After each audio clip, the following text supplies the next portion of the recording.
আদ্রিতের পাশে দাঁড়িয়ে শুভলক্ষ্মী প্রমাণ করে দিল মোহনা আদ্রিতকে পাওয়ার জন্যই এই প্রেগন্যান্সির নাটক করেছে।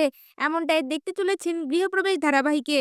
শুভলক্ষ্মী তার আদিকে নির্দোষ প্রমাণিত করার জন্য হসপিটালে পৌঁছে যায় আর মোহনার প্রেগন্যান্সির আসল রিপোর্ট বের করে নিয়ে আসে।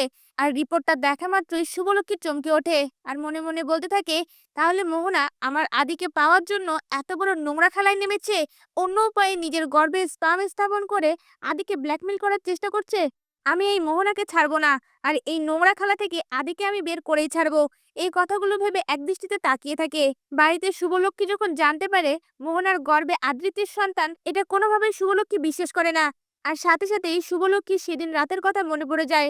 মোহনা শুভলক্ষ্মীকে বলেছিল, আমি যদি আয়ানকে পেতে চাই পৃথিবীর কেউ আমাকে আটকাতে পারবে না। তখনই শুভলক্ষ্মী বুঝতে পেরে যায় মোহনা আদৃতকে ফাঁসানোর জন্য এই নাটকটা করছে। তখনই শুভলক্ষ্মী সকলের সামনেই মোহনাকে চ্যালেঞ্জ করে বলে ওঠে, আমি প্রমাণ করে দিব তুমি আদিকে ফাঁসানোর চেষ্টা করছো, আর এটা যেদিন প্রমাণ হবে সেদিন আমার থেকে খারাপ কেউ হবে না, তোমাকে আমি চরম শাস্তি দেব। এই কথা বলে রেগে একদৃষ্টিতে মোহনার দিকে তাকিয়ে থাকে। আর তখন আদ্রিত মনে মনে বলতে থাকে, আমাকে তুমি এতটা বিশ্বাস করো শুভ, কিন্তু আমি তোমার বিশ্বাসের মর্যাদা রাখতে পারিনি। আর এই কথাগুলো ভেবে খুব কষ্ট পেতে থাকে। এরপর দেখা যায় শুভ আকাশিনের দিকে তাকিয়ে বলে ওঠে, আপনি আপনার বোনকে এখান থেকে নিয়ে যান। আমি আমার পরিবারে আপনার বোনকে ঢুকতে দেব না।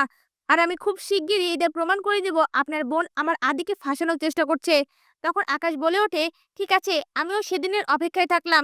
যদি এটা প্রমাণ করতে না পারেন তাহলে আমার বোনকে সসম্মানে এই বাড়িতে নিয়ে আসতে হবে, না হলে আমি আদ্রিতকে ছাড়বো না। এই কথা বলে আকাশ মোহনাকে সাথে করে নিয়ে শুভলক্ষ্মীদের বাড়ি থেকে বেরিয়ে যায়। এদিকে আদ্রিতকে সকলেই প্রশ্ন করতে গেলে আদ্রিত কষ্ট পেয়ে সাথে সাথেই নিজেকে ঘরের মধ্যে বন্দি করে ফেলে। তখনই শুভলক্ষ্মী এসে বারবার দরজা ধাক্কায় আর বলতে থাকে, আদি তোমার সাথে আমার কথা আছে, তুমি দরজাটা খোলো।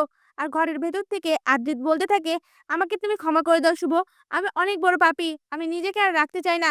এই কথা শুনে শুভলক্ষ্মী ভয় পেয়ে যায় আর সাথে সাথেই আরো জোরে জোরে দরজা বাড়িয়ে দিতে থাকে আর বলে ওঠে, তুমি যদি এখন দরজাটা না খুলো তাহলে আমি নিজেকে শেষ করে দেব।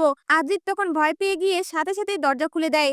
আর শুভলক্ষ্মী ঘরের ভেতরে ঢুকে নিজে দরজাটা লাগিয়ে দিয়ে আদ্রিতের সামনে গিয়ে দাঁড়ায় আর বলতে থাকে, কেন তুমি এই কথাগুলো আমার থেকে লুকিয়েছো? তখনই আদ্রিত শুভলক্ষ্মীর পায়ের কাছে বসে বলতে থাকে, বিশ্বাস করো শুভ, আমি এই কথাগুলো তোমাকে অনেকবার বলতে চেয়েছি, কিন্তু বলতে পারিনি। কি করে বলবো বলো, আমি তো নিজেও জানতাম না। আমাকে যখন মোহনা এই সকল কথা বলে তখন আমি জানতে পারি, আর সে নিজে আমাকে প্রমাণ দেয়। আমি এই বিষয়ে কিছুই জানতাম না, কি করে কি হয়েছে আমি কিছুই বুঝতে পারিনি।